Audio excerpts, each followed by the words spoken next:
जय हिंद साथियों, स्वागत है आप सभी का YouTube चैनल के इस ऑनलाइन प्लेटफॉर्म पे। साथियों, हम लोग एडिटोरिया का सेट प्रैक्टिस 14 को आज करने वाले हैं। तो चलिए शुरू करते हैं आज के सेशन का पहला सवाल। सवाल नंबर 1, मराठा साम्राज्य का द्वितीय संस्थापक किसको माना जाता है? तो मराठा साम्राज्य का द्वितीय संस्थापक बालाजी विश्वनाथ को माना जाता है। किसको? बालाजी विश्वनाथ को। ऑप्शन नंबर सी इसका सही उत्तर है। साथियों, समूह साहू के समय बालाजी विश्वनाथ को पेशवा नियुक्त किया गया था। ठीक है, चलिए आगे।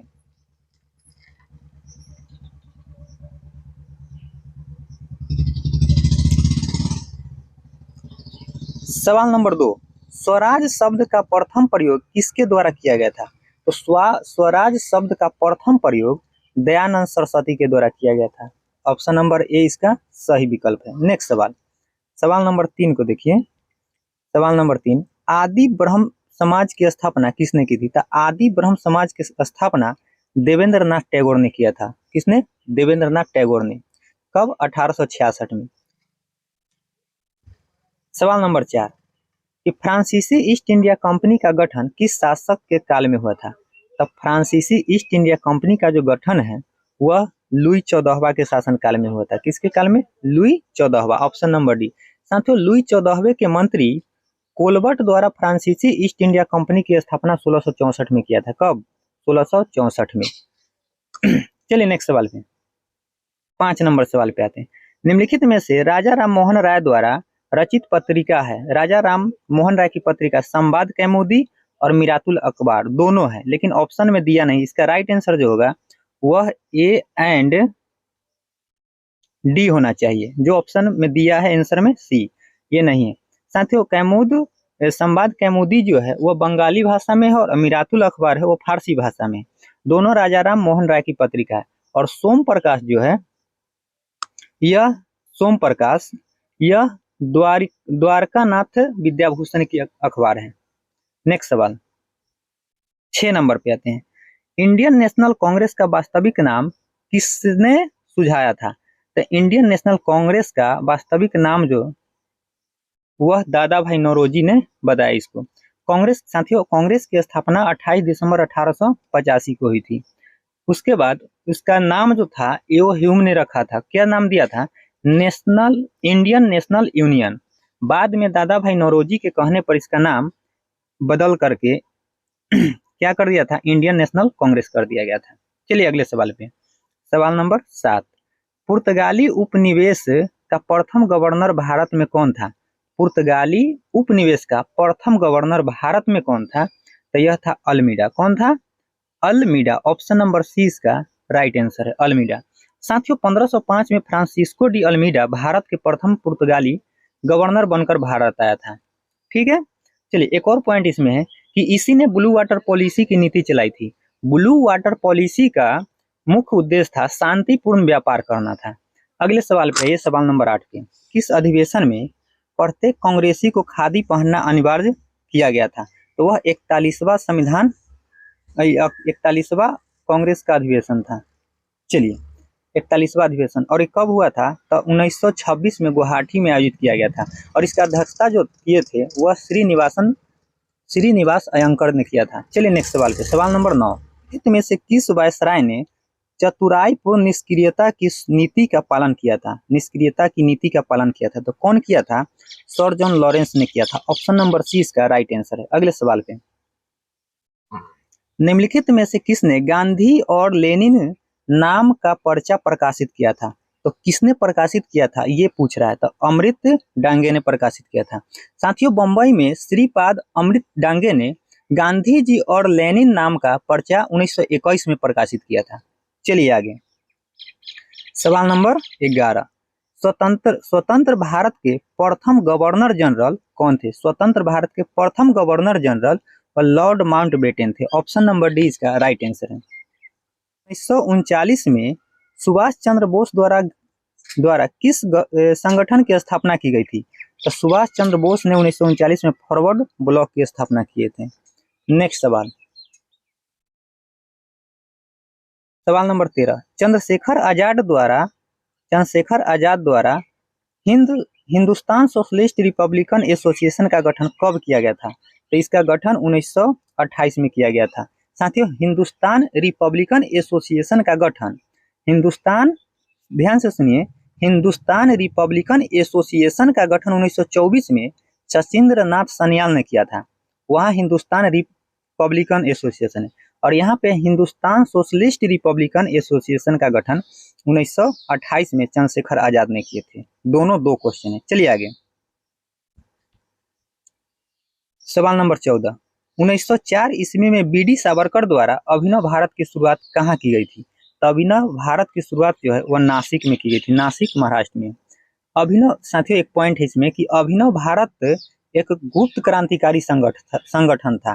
कैसा था? गुप्त क्रांतिकारी संगठन। नेक्स्ट सवाल, भारत में कर्जन के प्रशंसा की तुलना औरंगजेब से किसने की?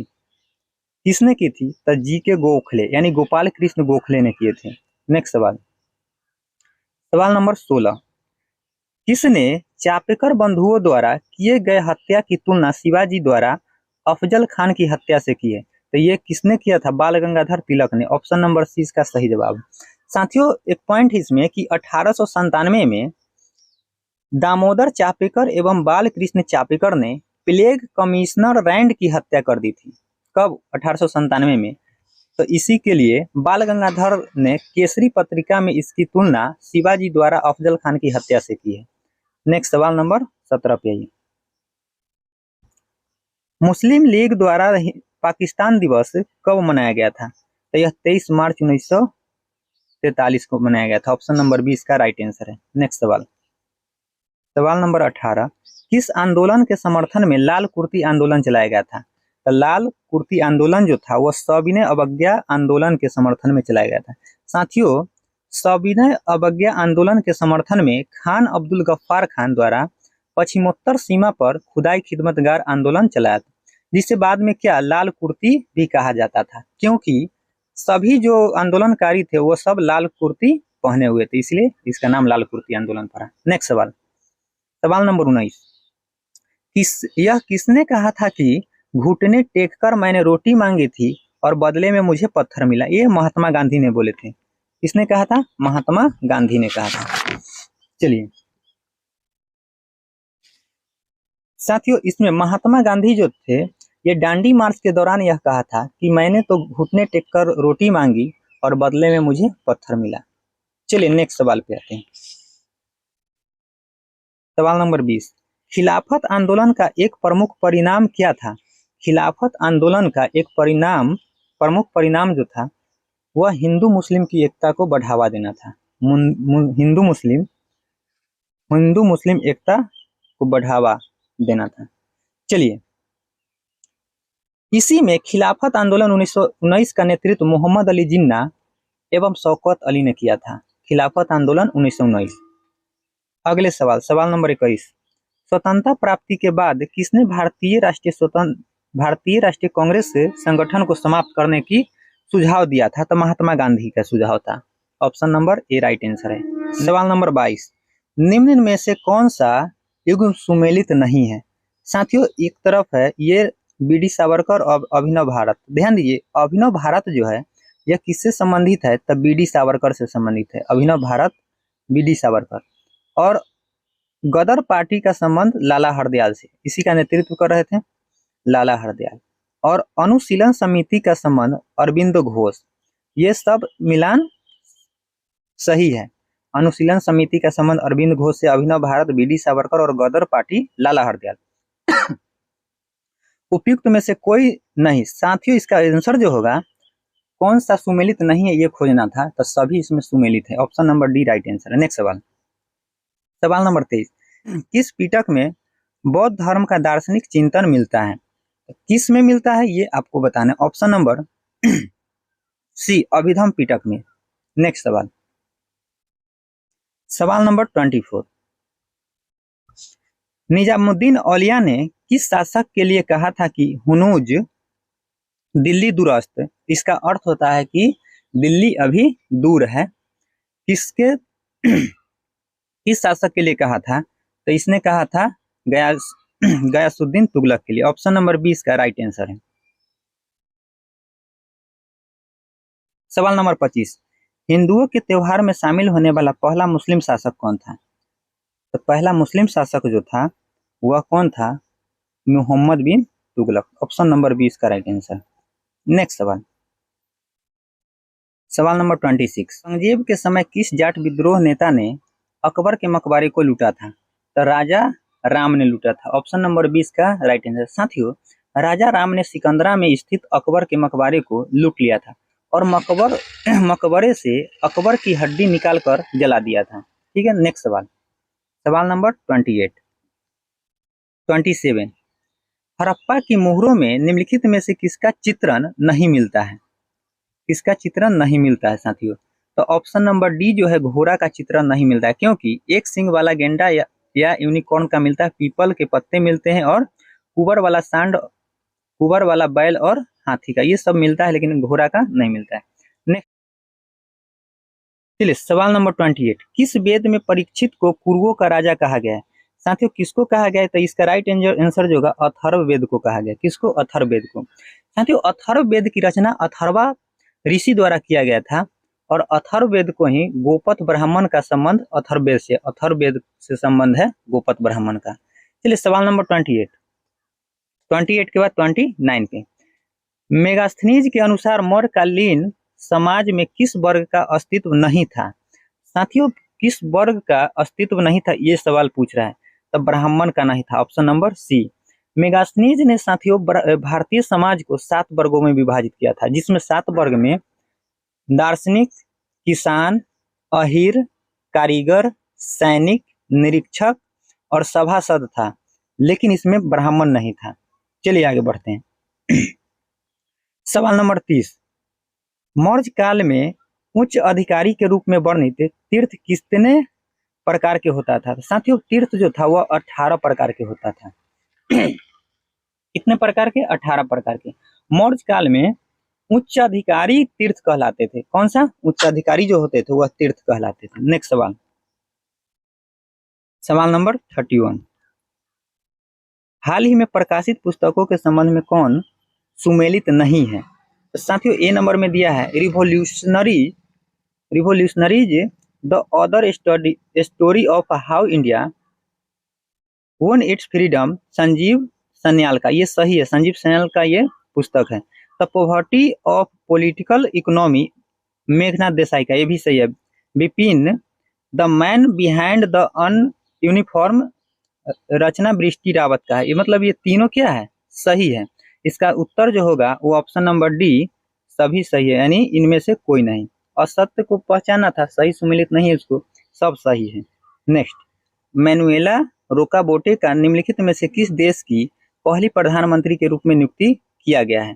तो किस देश की बनी है? तो ये जो है इक्वेटोरियल गिनी का है, इक्वेटोरियल गिनी का। ऑप्शन नंबर 20 का राइट आंसर। साथियों, स्लोवेनिया जो है, स्लोवेनिया की पहली महिला राष्ट्रपति, यहाँ की पहली महिला राष्ट्रपति जो है वह नताशा पर्कमुशर है। नताशा, स्लोवेनिया का महिला राष्ट्रपति जो है वह नताशा मुशर है। इटली की पहली महिला प्रधानमंत्री जो है, इटली की पहली महिला प्रधानमंत्री जॉर्जिया मेलोनी है। Giorgia Meloni. और पेरू की पहली महिला राष्ट्रपति जो है वह डीना बोलुओर्टे है। डीना कौन है? डीना है। नेक्स्ट सवाल, सवाल नंबर 33, खगोलविदों ने हाल ही में किस ग्रह के चारों ओर 12 नए चंद्रमाओं की खोज की, जिससे यह सर्वाधिक चंद्रमाओं वाला ग्रह बन गया है? यह बृहस्पति अभी हो गया वर्तमान में 92 उपग्रह इसके। नेक्स्ट सवाल 34, 17 फरवरी से 2 मार्च 2023 तक निम्नलिखित में से किन देशों के बीच संयुक्त सैन्य प्रशिक्षण अभ्यास धर्म गार्जियन 2023 का आयोजन किया गया है? साथियों, धर्म गार्जियन जो है यह भारत और जापान के बीच होता है। ऑप्शन नंबर ए इसका राइट आंसर है। नेक्स्ट सवाल, चलिए साथियों, सवाल नंबर 35, हाल ही में आयोजित 76वीं संतोष ट्रॉफी राष्ट्रीय फुटबॉल चैंपियनशिप का खिताब किस टीम ने जीता है? साथियों, ये कर्नाटक ने जीता है। कर्नाटक ने किसको हरा करके जीता है? तो मेघालय को। मेघालय उप विजेता है। मेघालय क्या है? उप विजेता है। मेघालय। कर्नाटक ने 54 वर्ष बाद जीता है। चलिए सवाल नंबर 36। कलामंडलम कल्याणी कुट्टी अम्मा किस नृत्य शैली की एक शास्त्रीय नृत्यांगना है? तो किसकी है? यह मोहिनी अट्टम की है। ऑप्शन नंबर सी इसका राइट आंसर है। अगले सवाल, सवाल नंबर 37। भारतमाला परियोजना की शुरुआत कब की गई थी? भारतमाला परियोजना की शुरुआत 2017 में हुई थी। इस परियोजना के तहत लगभग 26,000 किलोमीटर लंबे आर्थिक गलियारे का विकास करना है। कितने? 26,000 किलोमीटर। अगले सवाल पे आइए, सवाल नंबर 38। निम्न में से भारत के सर्वाधिक जनसंख्या वाले राज्यों की सही क्रम क्या है? साथ ही जो ऑप्शन दिया है उसके अनुसार देखें तो सबसे ज्यादा महाराष्ट्र में है, उसके बाद बिहार में, तब पश्चिम बंगाल में है। ठीक है, यानी राइट आंसर हमारा ए हो जाएगा। लेकिन 2011 की अगर जनसंख्या देखें तो उसमें सर्वाधिक जनसंख्या के अनुसार अगर राज्यों का क्रम लगाए तो सबसे पहले उत्तर प्रदेश है। कौन है? उत्तर प्रदेश। और 2 नंबर में कौन जाएगा? तो महाराष्ट्र है। 2 नंबर में महाराष्ट्र है, 3 नंबर में बिहार है, 3 में बिहार, और 4 नंबर में वेस्ट बंगाल, पश्चिम बंगाल, और 5 नंबर में आंध्र प्रदेश है। साथियों ये है 2011 के जनसंख्या के अनुसार, जनसंख्या मतलब सर्वाधिक जनसंख्या के अनुसार राज्यों का क्रम। नेक्स्ट सवाल नंबर 39। निम्नलिखित पुस्तकों एवं उसके लेखक में कौन सही सुमेलित नहीं है? कौन सही सुमेलित नहीं है ये आपको बताना है साथियों। तो रस खान जो है प्रेम वाटिका है, प्रेम वाटिका के लेखक रस खान है। शहनामा के लेखक फिरदौसी, और हंगरी स्टोन के लेखक रविन्द्रनाथ टैगोर, और आंसू के लेखक साथियों अमृता प्रीतम नहीं है। आंसू पुस्तक के लेखक कौन है? तो ये है जयशंकर प्रसाद है। कौन है? जयशंकर प्रसाद। तो यानी इसका राइट आंसर जो होगा वो डी हो जाएगा। कौन है? जयशंकर प्रसाद है। चलिए नेक्स्ट सवाल पे, सवाल नंबर 40। निम्नलिखित में से किस देश का राष्ट्रीय खेल फुटबॉल नहीं है? तो किस देश का राष्ट्रीय खेल फुटबॉल नहीं है? साथियों मलेशिया का राष्ट्रीय खेल फुटबॉल नहीं है। मलेशिया का राष्ट्रीय खेल जो है वह बैडमिंटन है। क्या है? बैडमिंटन है। साथ में रूस, फ्रांस और ब्राजील, इन तीनों का क्या है? ये राष्ट्रीय खेल फुटबॉल है। ब्राजील का, रूस का और फ्रांस का। इसका राइट आंसर जो है वो मलेशिया है। इसका राष्ट्रीय खेल फुटबॉल नहीं है बल्कि बैडमिंटन है। चलिए सवाल नंबर 41। खाद्य मिलावट निवारण अधिनियम पहली बार कब लागू किया गया? तो पहली बार 1954 में यह लागू हुआ है। Option number A right answer है। चलिए सवाल नंबर 42। यूरोपियन कमीशन का मुख्यालय कहाँ अवस्थित है? यूरोपियन कमीशन का मुख्यालय जो है वह ब्रुसेल्स में अवस्थित है। Option number A right answer है। नेक्स्ट सवाल, सवाल नंबर 43 रेड क्रॉस के बारे में है। रेड क्रॉस को अब तक कितनी बार शांति हेतु नोबेल पुरस्कार सम्मानित किया जा चुका है? साथियों 3 बार शांति नोबेल पुरस्कार सम्मानित किया जा चुका है। साथियों रेड क्रॉस की स्थापना जो हुआ था वो 1863 में हुई थी। कब? 1863 में। स्थापना 1863 में हुआ था रेड क्रॉस की। और प्रतिवर्ष विश्व रेड क्रॉस दिवस 8 मई को मनाया जाता है। कब? 8 मई को मनाया जाता है रेड क्रॉस दिवस, 8 मई को। और 3 बार जो है साथियों वह कब कब है? तो 1917 में, 1944 में और 1963 में शांति नोबेल पुरस्कार मिला है। नेक्स्ट सवाल 44। मांडी झांगोर नृत्य का संबंध किस राज्य से है? मांडी झांगोर नृत्य का संबंध जो है वह गोवा से है। साथियों गोवा का ये सब नृत्य है, और भी है, जैसे गोवा का और है मंडी है, झांगोर है, खोल है, ढकनी है, ये सब गोवा का नृत्य है, ढकनी और खोल भी। नेक्स्ट सवाल, सवाल नंबर 45। बीसी राय पुरस्कार किस क्षेत्र में दिया जाता है? तो चिकित्सा के क्षेत्र में बीसी राय पुरस्कार दिया जाता है। और एक और सवाल यहाँ पे बनेगा कि बोरलॉग पुरस्कार किस क्षेत्र में दिया जाता है? तो वह कृषि के क्षेत्र में दिया जाता है बोरलॉग पुरस्कार। नेक्स्ट सवाल 46। पौधे जो नमक युक्त मिट्टी में उगते हैं उसे क्या कहते हैं? जो नमक युक्त मिट्टी में उगते हैं उसे हेलोफाइट कहते हैं। ऑप्शन नंबर सी इसका राइट आंसर है। साथियों मरुस्थलीय या बर्फीले क्षेत्र में उगने वाले पौधे को जीरोफाइट कहते हैं। जीरोफाइट, मरुस्थलीय या बर्फीले क्षेत्र में उगता है उसको जीरोफाइट कहते हैं, और जलीय क्षेत्र में उगने वाले को हाइड्रोफाइट कहते हैं। हाइड्रोफाइट। नेक्स्ट सवाल 47। निम्नलिखित में से कौन सा प्लांट फाइबर तने से प्राप्त होता है? तो फाइबर तने से सन हेम्प प्राप्त होता है। ऑप्शन नंबर सी इसका राइट आंसर है, सन हेम्प। चलिए नेक्स्ट सवाल पे। सन हेम्प के तने से प्राप्त रेशे का उपयोग अक्सर बोरा, सुतली इस सब के उत्पादन में किया जाता है, उत्पाद के लिए किया जाता है। नेक्स्ट सवाल, एंथ्रेक्स रोग किसके कारण होता है? एंथ्रेक्स रोग जो है वो जीवाणु के कारण होता है। ऑप्शन नंबर बी इसका राइट आंसर है। साथियों, एंथ्रेक्स रोग त्वचा एवं फेफड़ों को प्रभावित करता है। किसको? त्वचा एवं फेफड़ों को। नेक्स्ट सवाल, शरीर का तापमान नियंत्रित करता है, तो हाइपोथैलेमस जो है वो शरीर के तापमान को नियंत्रित करता है। सिर्फ इसी को नहीं साथियों, हाइपोथैलेमस जो है वह भूख, प्यास, ताप, टेम्परेचर, प्यार, घृणा, गुस्सा, खुशी इस सब को नियंत्रित करने का काम हाइपोथैलेमस करता है। चलिए अगले सवाल पे। सवाल नंबर 50, रक्त के तरल घटक को क्या कहा जाता है? तो रक्त के तरल घटक को प्लाज्मा कहा जाता है। ऑप्शन नंबर ए इसका सही जवाब है। साथियों, प्लाज्मा जो होता है वो पीले रंग के तरल पदार्थ होता है। चलिए आगे। 51, न्यूरॉन का कौन सा भाग कोशिका काय यानी साइटोन से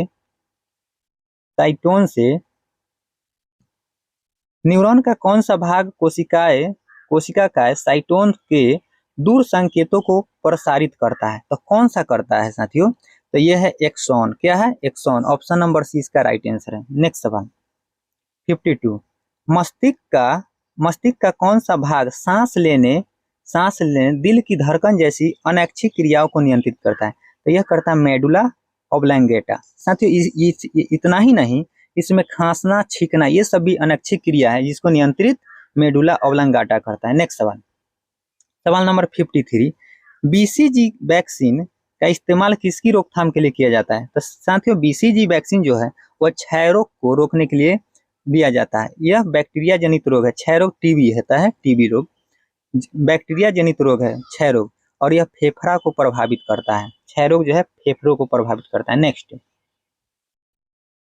54, सौर ऊर्जा एटीपी में बदलती है। सौर ऊर्जा एटीपी में जो बदलती है वो क्लोरोप्लास्ट में बदलता है। कौन? क्लोरोप्लास्ट में। साथियों, ये पादप कोशिकांग है। क्लोरोप्लास्ट क्या है? तो पादप कोशिकांग है। नेक्स्ट सवाल पे आइए।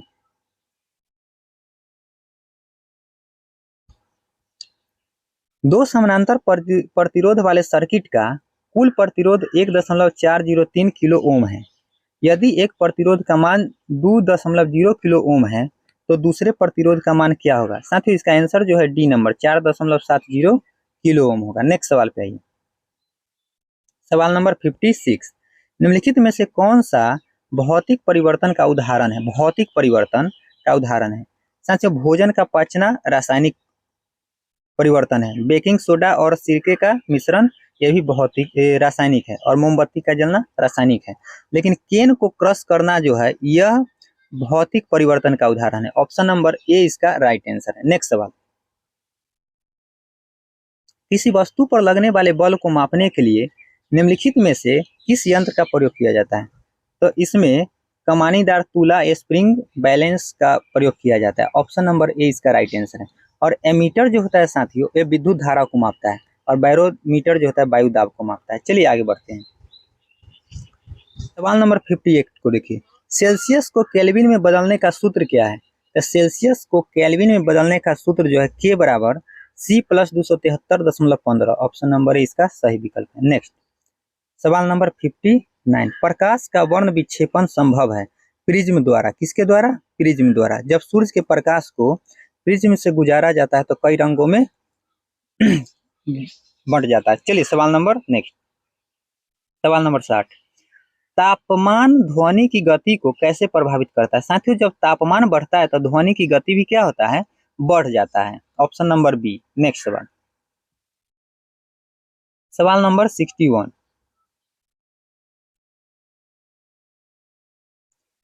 एक फ्लोरोसेंट लैंप एक हैलोजन लैंप से कैसे भिन्न होता है?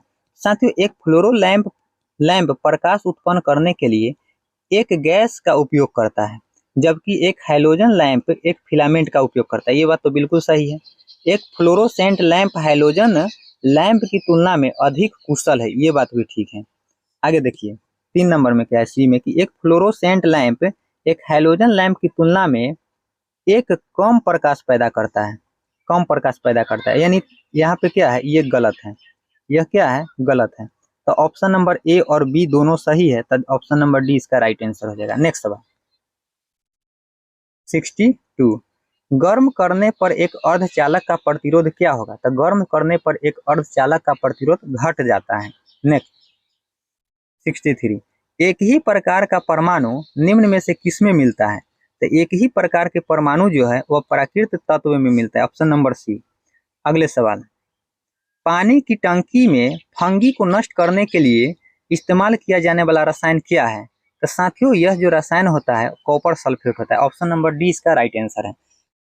चलिए सवाल नंबर 65, आधुनिक रसायन शास्त्र का जनक किसे कहा जाता है? आधुनिक रसायन शास्त्र का जनक लेबोजियर को कहा जाता है। नेक्स्ट सवाल 66, निम्नलिखित में से कौन सी धातु अन्य धातुओं के साथ एक संलय बनाती है? तो कौन सी धातु है, वह पारा है, option number A right answer है। नेक्स्ट, यूरिया में उपस्थित होने वाला तत्व कौन है? तो यूरिया में साथियों कार्बन, हाइड्रोजन, नाइट्रोजन और ऑक्सीजन सब होता है, ऑप्शन नंबर डी इसका राइट आंसर है। अगले सवाल, सवाल नंबर 68, मिथाइल अल्कोहल का उपयोग निम्नलिखित में से किसमें नहीं किया जाता है? तो मिथाइल अल्कोहल का प्रयोग जो है साथियों वह शराब उद्योग में पेय पदार्थों बनाने में नहीं किया जाता है, ऑप्शन नंबर सी इसका right answer. Option number A क्या कहता है, हाइड्रोकार्बन के उत्पादन में इसका प्रयोग होता है, बिल्कुल होता है। इसका मुख्य उपयोग फॉर्मेल्डिहाइड के निर्माण में किया जाता है, बिल्कुल सही बात है, फॉर्मेल्डिहाइड के निर्माण में भी और हाइड्रोकार्बन में भी मिथाइल अल्कोहल का उपयोग किया जाता है, लेकिन शराब उद्योग में इसका उपयोग नहीं किया जाता है। नेक्स्ट सवाल नंबर 69, निम्न में से किस तत्व में न्यूट्रॉन की संख्या सर्वाधिक होती है? साथियों न्यूट्रॉन की संख्या जो होती है वो ऑक्सीजन में सबसे अधिक होती है, कितनी? तो 8 होता है न्यूट्रॉन इसका। बोरॉन को देखिएगा तो 6 होगा और नाइट्रोजन का देखिएगा तो 7 होगा। तो सबसे ज्यादा किसका है? यह हो गया ऑक्सीजन का 8। सवाल नंबर 70, गैस बिल्डिंग में निम्न में से कौन सा गैस प्रयोग किया जाता है? साथियों गैस बिल्डिंग में ऑक्सीजन एवं एसिटिलीन गैस उपयोग होता है, ऑप्शन नंबर 20 का राइट आंसर है। आगे बढ़िए, सवाल नंबर 71, भारत के संविधान के ऊपर सबसे अधिक प्रभाव निम्नलिखित में से किसका माना जाता है? साथियों भारत के संविधान में सबसे अधिक प्रभाव जो है वो भारत सरकार अधिनियम 1935 का है। नेक्स्ट सवाल, सवाल नंबर 72, हमारे देश में न्यायिक समीक्षा की अवधारणा किस देश के संविधान से ली गई है? न्यायिक समीक्षा की धारणा जो है वह यूएसए के संविधान से लिया गया है। कहाँ से? यूएसए, अमेरिका के संविधान से। और एक और जो है मौलिक अधिकार भी कहाँ से लिया गया है? तो यह भी अमेरिका के संविधान से लिया गया है, मौलिक अधिकार। ठीक है, आगे बढ़िए, 73, भारतीय संविधान के निम्नलिखित में से किस भाग में सामाजिक एवं आर्थिक लोकतंत्र को सुनिश्चित किया गया है? तो किसमें किया गया है? तो राज्य के नीति निर्देशक सिद्धांत, यह भाग 4 में है। राज्य के नीति निर्देशक सिद्धांत जो है यह भाग 4 में है, भाग 4 में है। और आर्टिकल देखा जाए तो 36 से 51 तक है। कितना? 36 से 51 आर्टिकल है। चलिए आगे, 74, भारत के उपराष्ट्रपति होता है, भारत के उपराष्ट्रपति राज्यसभा का पदेन अध्यक्ष होता है, ऑप्शन नंबर बी इसका राइट आंसर है। चलिए सवाल नंबर 75, भारतीय सदन के उच्च सदन को किस नाम से जाना जाता है? तो उच्च सदन को राज्यसभा, उच्च सदन राज्यसभा को कहा जाता है। 75 का आंसर बी हो जाएगा। चलिए नेक्स्ट सवाल पे। चलिए साथियों सवाल नंबर 76, प्रथम केंद्रीय विधानसभा का गठन कब किया गया था? प्रथम केंद्रीय विधानसभा का गठन साथियों 1921 में हुआ था। ठीक है, अगले सवाल पे चलिए। सवाल नंबर 77, भारतीय संविधान के अनुसार जीवन का अधिकार एक मौलिक अधिकार है। कैसा अधिकार है? मौलिक अधिकार है। नेक्स्ट सवाल पे 78, ग्राम राज्य के माध्यम से राम राज्य के बारे में किसने कहा था? तो राम राज्य के बारे में महात्मा गांधी ने कहा था, option number A right answer है। अगले सवाल 79, यदि लोकसभा अध्यक्ष अपना त्यागपत्र देना चाहे तो वह अपना त्यागपत्र निम्नलिखित में से किसको संबोधित करेगा? साथियों अगर लोकसभा के अध्यक्ष देंगे तो उपाध्यक्ष को देंगे, उपाध्यक्ष को देना होगा तो अध्यक्ष को देंगे। चलिए नेक्स्ट सवाल पे 80, राज्यसभा का सदस्य बनने के लिए न्यूनतम आयु क्या होनी चाहिए? तो 30 वर्ष होनी चाहिए। कितनी? 30 वर्ष। अगले सवाल, यदि भारतीय संविधान में संसद के दोनों सदनों की संयुक्त बैठक निम्न में से किस अवसर पर बुलाया जाता है? साथियों, साधारण बहुमत पे, साधारण विधेयक पे बुलाया जाता है। ऑप्शन नंबर ए इसका राइट आंसर है। और संयुक्त बैठक जो है आर्टिकल नंबर 108 में है। कितने? 801 108 में है। ऑप्शन नंबर इसका आंसर जो होगा ए हो जाएगा। नेक्स्ट सवाल, बिहार पंचायती राज अधिनियम में ग्राम पंचायत की अवधि 5 वर्षों की निर्धारित है। इसकी गणना निम्न में से किस आधार पर की जाती है? साथ ही इसकी गणना जो है पंचायत की पहली बैठक की तिथि से की जाती है। ऑप्शन नंबर बी इसका राइट आंसर है। सवाल नंबर नेक्स्ट 83, ब्रिटिश संसद के लिए चुने जाने वाले पहले भारतीय कौन थे? तब ब्रिटिश संसद के लिए पहले चुने जाने वाले जो थे वह दादा भाई नौरोजी थे। साथियों, दादा भाई नौरोजी को ग्रैंड ओल्ड मैन भी कहा जाता है और इनका एक पुस्तक है poverty and un British rule in India, दादा भाई नौरोजी की। नेक्स्ट क्वेश्चन 84, भारतीय संविधान का कौन सा अनुच्छेद भारत में प्रत्येक राज्य के लिए राज्यपाल की नियुक्ति से संबंधित है? साथियों, आर्टिकल नंबर 153 जो है वह प्रत्येक राज्य में राज्यपाल की नियुक्ति से संबंधित है। नेक्स्ट सवाल, उपराष्ट्रपति के निर्वाचन में निर्वाचन मंडल में सदस्य कौन कौन होते हैं? साथियों, इसका आंसर जो होगा संसद के सभी सदस्य होते हैं। ऑप्शन नंबर ए इसका राइट आंसर है। चलिए सवाल नंबर 86, उत्तर क्षेत्रीय परिषद का मुख्यालय निम्न में से कहां पर स्थित है? उत्तर क्षेत्रीय परिषद का मुख्यालय जो है वह नई दिल्ली में है। कहां पे? नई दिल्ली में। नेक्स्ट सवाल नंबर 87, लाल और पीली मृदा में निम्नलिखित में से किस जैव पदार्थ की कमी पाई जाती है? साथियों, लाल और पीली मृदा में नाइट्रोजन, फास्फोरस और ह्यूमस तीनों की कमी होती है, यानी ऑप्शन नंबर डी इसका राइट आंसर होगा, डी। नेक्स्ट 88, जब भूमध्य रेखा को दक्षिण पूर्व व्यापारिक पवन पार करती है तो उसे भारत में किस नाम से जाना जाता है? उसे दक्षिण पश्चिम मानसून के नाम से जाना जाता है। ऑप्शन नंबर ए इसका राइट आंसर है। नेक्स्ट सवाल 89, भारतीय जलवायु के संबंध में कौन सा कथन सही है? तो भारतीय जलवायु के संबंध में ऑप्शन नंबर सी, जनवरी माह के दौरान भारत में जेट स्ट्रीम की स्थिति देखी जाती है। Option number C right answer है। नेक्स्ट सवाल नंबर 90, रबी की फसल गेहूं के उत्पादन से संबंधित दिए गए कथनों पर विचार करें। 1 नंबर, गेहूं के उत्पादन के लिए वार्षिक वर्षा लगभग 50 से 75 सेंटीमीटर जरूरत होती है, ये सही है। गेहूं की बुआई करते समय 10 डिग्री सेल्सियस तथा कटाई के समय 20 से 25 डिग्री सेल्सियस तापमान की आवश्यकता होती है, ये भी सही है।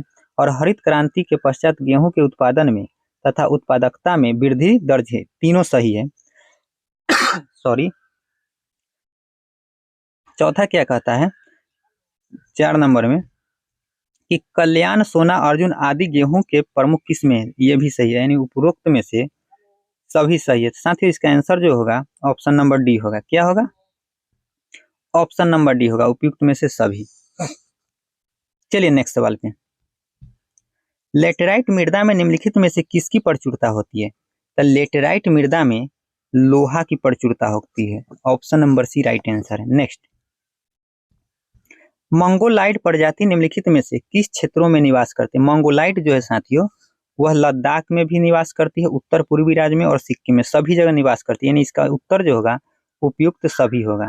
नेक्स्ट 93, न्यून वर्षा वाले क्षेत्र में निम्नलिखित में से कौन सा क्षेत्र शामिल है? न्यून वर्षा, उसमें कौन सा? मणिपुर शामिल है। ऑप्शन नंबर ए इसका राइट आंसर होगा। मणिपुर जो है मध्यम वर्षा वाले क्षेत्र में शामिल है। ऑप्शन नंबर ए इसका राइट आंसर। नेक्स्ट सवाल नंबर 94 को देखिए। 94 में है कि लक्षद्वीप में उष्णकटिबंधीय जलवायु है, इसका औसत तापमान कितना डिग्री सेल्सियस है? तो साथियों इसका आंसर जो है वह सी नंबर 27 डिग्री सेल्सियस है। नेक्स्ट सवाल नंबर 95, कोको स्ट्रेट निम्नलिखित में से कहाँ स्थित है? कोको स्ट्रेट जो है वह कहाँ पे स्थित है? साथियों यह पूर्वी अंडमान, मध्य अंडमान और दक्षिण अंडमान, कहीं पे भी नहीं, ना तो यहाँ पे है, ना यहाँ पे है, ना यहाँ पे। इसका राइट आंसर जो होगा वह उपयुक्त में से कोई नहीं है, क्योंकि कोको स्ट्रेट जो है वह यह उत्तरी अंडमान में स्थित है। कहाँ पे है? यह उत्तरी अंडमान में स्थित है, कोको स्ट्रेट उत्तरी अंडमान में। इसका आंसर हो जाएगा डी, इनमें से कोई नहीं। नेक्स्ट 96, निम्न में से किस नदी का उद्गम स्थल मैदानी क्षेत्र में है? तो मैदानी क्षेत्र में है साथियों गोमती का। किसका? गोमती का। Option number A. और गोमती जो है गंगा की एक सहायक नदी है। नेक्स्ट सवाल नंबर 97, 7। विष्णु प्रयाग के निकट अलकनंदा की कौन सी धाराएं आपस में मिलती है? कौन सी धाराएं मिलती है? तो साथियों इसमें धौली गंगा की धारा मिलती है और विष्णु गंगा की धारा मिलती है, यानी ऑप्शन नंबर 1 और 3 सही है, तो ऑप्शन बी इसका राइट आंसर हो जाएगा। नेक्स्ट सवाल 98। निम्न में से किस नदी को सांगपो के नाम से जाना जाता है? तो साथियों ब्रह्मपुत्र नदी को सांगपो के नाम से तिब्बत में जाना जाता है। तिब्बत में ब्रह्मपुत्र नदी को सांगपो कहा जाता है। नेक्स्ट 99। माउंट हैरियट अंडमान और निकोबार द्वीप समूह के किस क्षेत्र में अवस्थित है? तो माउंट हैरियट जो है, हैरियट ये दक्षिणी अंडमान में साथियों अवस्थित है। ऑप्शन नंबर सी इसका राइट आंसर है। और इसकी ऊंचाई जो है माउंट हैरियट की वह 450 मीटर है। कितनी है? 450 मीटर है। चलिए नेक्स्ट सवाल, सवाल नंबर 100। बांगर के संबंध में कौन सा कथन गलत है? बांगर के संबंध में कौन सा कथन गलत है? यह नवीन मृदा होती है। साथियों 1 नंबर ही गलत है, क्योंकि बांगर जो है यह एक पुरानी जलोढ़ मृदा है। क्या है? पुरानी जलोढ़ मृदा है। और ये ऑप्शन दिया है कि नवीन मृदा है, तो ऑप्शन नंबर ए ही क्या है? गलत है।